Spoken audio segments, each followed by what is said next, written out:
Assalamualaikum warahmatullahi wabarakatuh. Saya Rizky Ayu Rahmaningsih, NIM 12264193010. Di sini saya akan mempresentasikan atau menjelaskan tentang dasar-dasar perhitungan bagian aturan penjumlahan. Sebelum itu, kita ketahui secara singkat apa itu kombinatorika atau kombinatorial.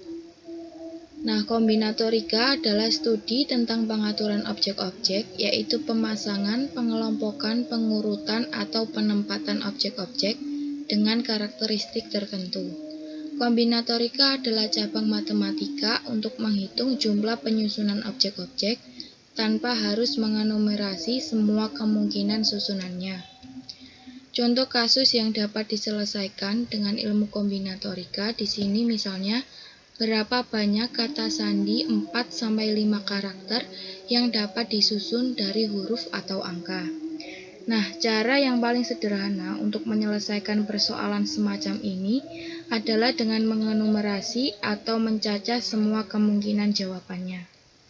Untuk persoalan dengan jumlah objek sedikit, mengenumerasi setiap kemungkinan jawaban masih dapat dilakukan. Tetapi untuk persoalan dengan jumlah objek yang banyak, cara enumerasi jelas tidaklah mudah. Disinilah peran kombinatorika menyelesaikan persoalan semacam ini dengan cepat. Hal ini dapat dilakukan karena di dalam kombinatorika terdapat kaidah dasar menghitung. Nah, untuk selanjutnya yaitu aturan penjumlahan. Di sini dikatakan jika percobaan pertama dapat dilakukan dalam M hasil percobaan yang mungkin terjadi, dan percobaan kedua dapat dilakukan dalam N hasil percobaan yang mungkin terjadi, dan kedua percobaan tersebut tidak dapat dilakukan secara simultan, maka untuk menyelesaikan kedua percobaan tersebut dapat dilakukan dalam M ditambah N hasil percobaan. Di sini kesimpulannya, misal percobaan 1 memberikan M kemungkinan hasil, percobaan 2 memberikan N kemungkinan hasil, maka apabila percobaan 1 atau percobaan 2 dilakukan, maka kemungkinan hasilnya adalah M ditambah N. Nah, kata atau ini sangat penting untuk menganalisis suatu percobaan tersebut dapat diselesaikan dengan aturan penjumlahan. Nah, untuk contohnya di sini adalah jabatan ketua himpunan dapat diduduki oleh mahasiswa angkatan tahun 1997 atau angkatan tahun 1998. Jika terdapat 45 orang mahasiswa angkatan 1997 dan 52 orang mahasiswa angkatan 1998, berapa cara memilih pejabat ketua himpunan? Untuk penyelesaiannya di sini, jabatan yang ditawarkan hanya ada satu, yang dapat diduduki oleh salah seorang mahasiswa dari dua angkatan yang ada. Ada 45 cara memilih satu orang mahasiswa dari angkatan 1997 dan 52 cara memilih satu orang dari angkatan 1998. Namun, hanya satu dari kedua angkatan itu yang akan terpilih.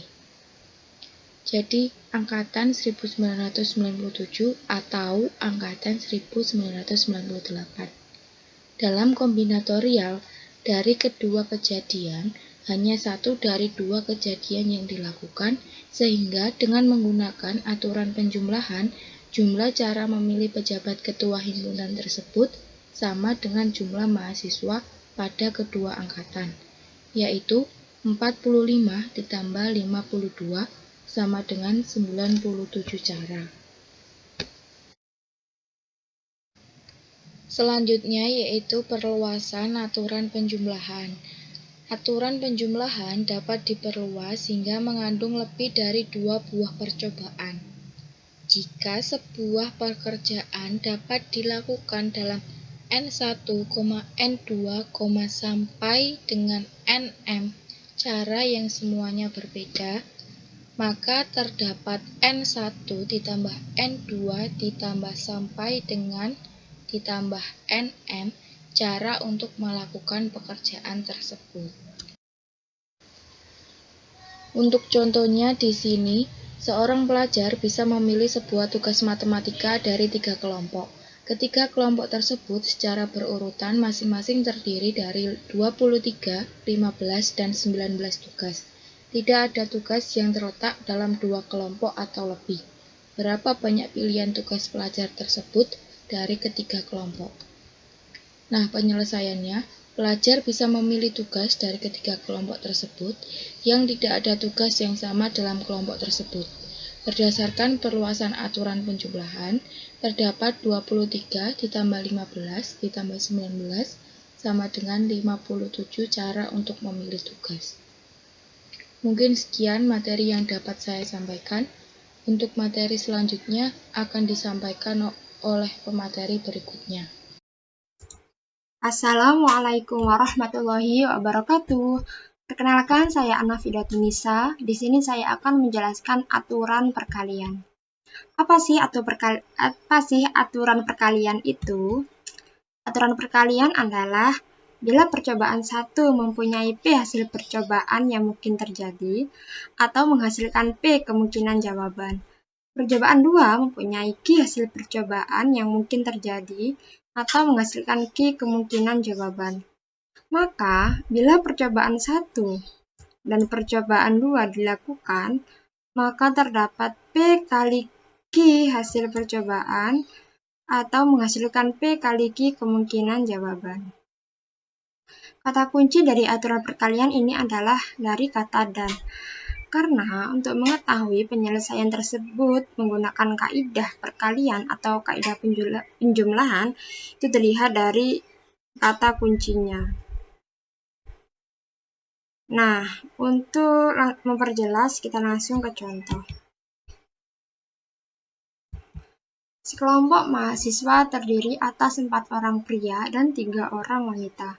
Berapa jumlah cara memilih 1 orang wakil pria dan 1 orang wakil wanita? Nah, karena dari 4 orang pria hanya dipilih 1, sedangkan dari 3 orang wanita hanya dipilih 1, maka untuk mencari cara memilihnya, kejadian pertama kita kalikan dengan kejadian kedua. Berarti penyelesaiannya adalah 4 dikali 3 sama dengan 12. Berarti ada 12 cara.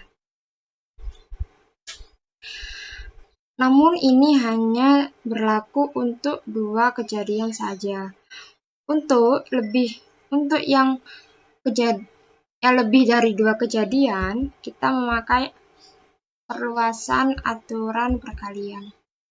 Misalnya ada N tempat yang dapat diisi dengan P1 adalah banyaknya cara untuk mengisi tempat pertama, P2 adalah banyak cara mengisi tempat kedua, dan seterusnya hingga Pn adalah banyak cara untuk mengisi tempat ke N.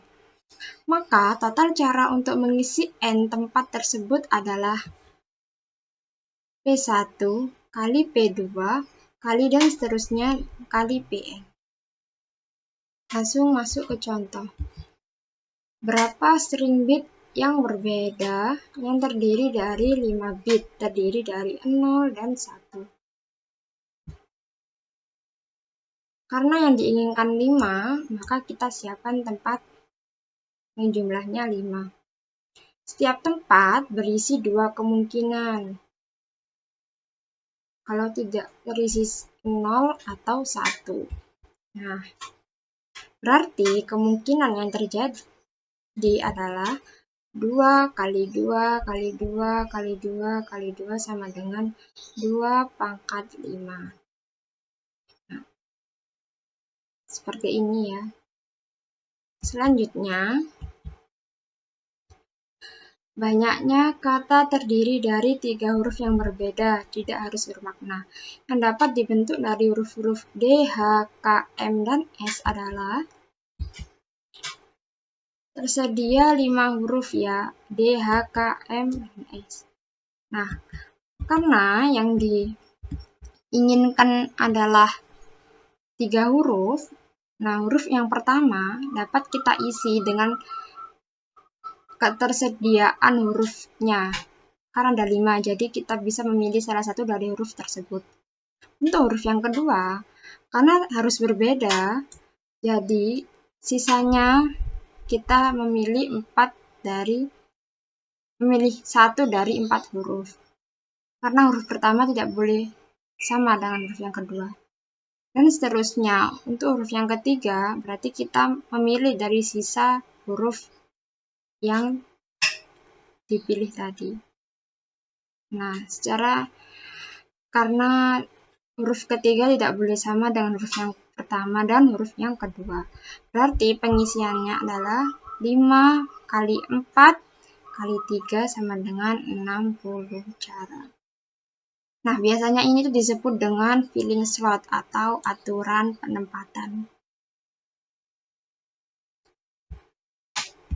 Nah, baik, terima kasih. Semoga bermanfaat. Selanjutnya akan dilanjutkan oleh pemateri. Assalamualaikum warahmatullahi wabarakatuh. Saya Aida Khalifatur Rahmah dengan NIM 12204193121. Di sini akan saya jelaskan tentang perhitungan tak langsung.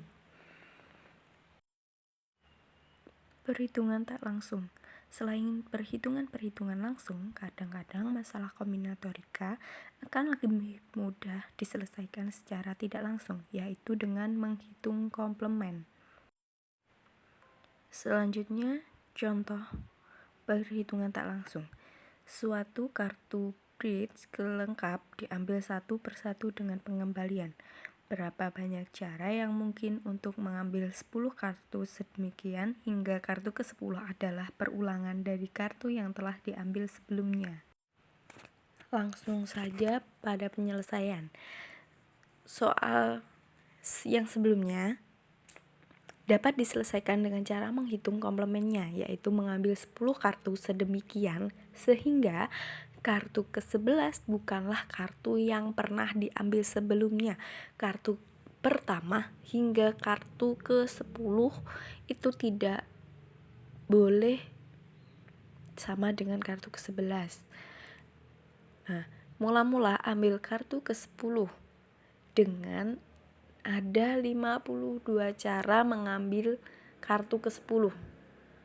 Kartu pertama hingga kartu ke-9 harus berbeda dengan kartu ke-10 tersebut. Jadi ada 52 dikurangi 1 pangkat 9 sama dengan 51 pangkat 9 cara untuk mendapatkan ke-9 kartu pertama.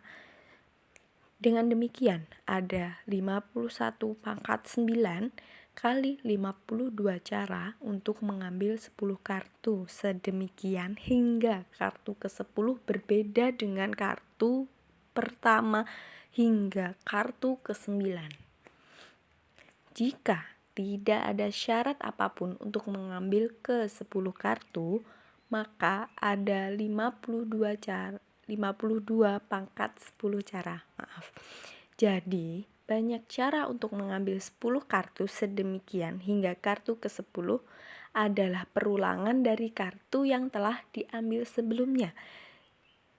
Jadi ada 52 pangkat 10 dikurangi 51 pangkat 9 dikali 52 cara. Mungkin itu saja yang dapat saya sampaikan.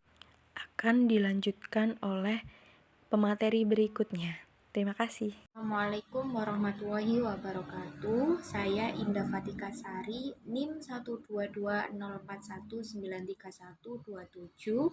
Di sini saya akan menjelaskan materi tentang korespondensi 11. Materi selanjutnya yaitu tentang korespondensi 11. Pengertian dari korespondensi 11 adalah suatu aturan memasangkan setiap anggota A dengan tepat satu anggota B dan sebaliknya. Korespondensi satu-satu mempunyai dua syarat, yaitu yang pertama, setiap anggota dari himpunan asal atau yang kita sebut domain berpapasan dengan tepat satu anggota himpunan lawan atau yang kita sebut kodomain. Syarat yang kedua yaitu jumlah anggota dari masing-masing himpunan haruslah sama.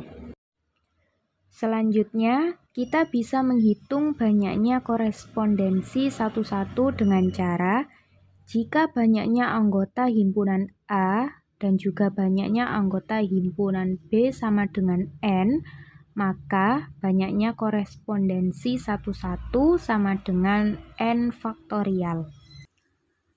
Berikut contoh soal dari korespondensi satu-satu. Berapakah banyaknya jumlah korespondensi satu-satu yang dapat dibentuk dari himpunan C, huruf vokal, dan juga himpunan D, bilangan prima kurang dari 13. Penyelesaian dari soal tersebut diketahui anggota dari himpunan C huruf vokal yaitu A, I, U, E, O, dan anggota dari himpunan D bilangan prima kurang dari 13 yaitu 2, 3, 5, 7, dan 11. Karena banyaknya anggota himpunan C dan D sama yaitu sama-sama 5, maka banyaknya korespondensi satu-satu antara himpunan C dan D dapat dihitung dengan 5 faktorial. Di mana hasil dari 5 faktorial yaitu 5 kali 4 kali 3 kali 2 kali 1 sama dengan 210. Sekian materi yang dapat saya sampaikan. Wassalamualaikum warahmatullahi wabarakatuh.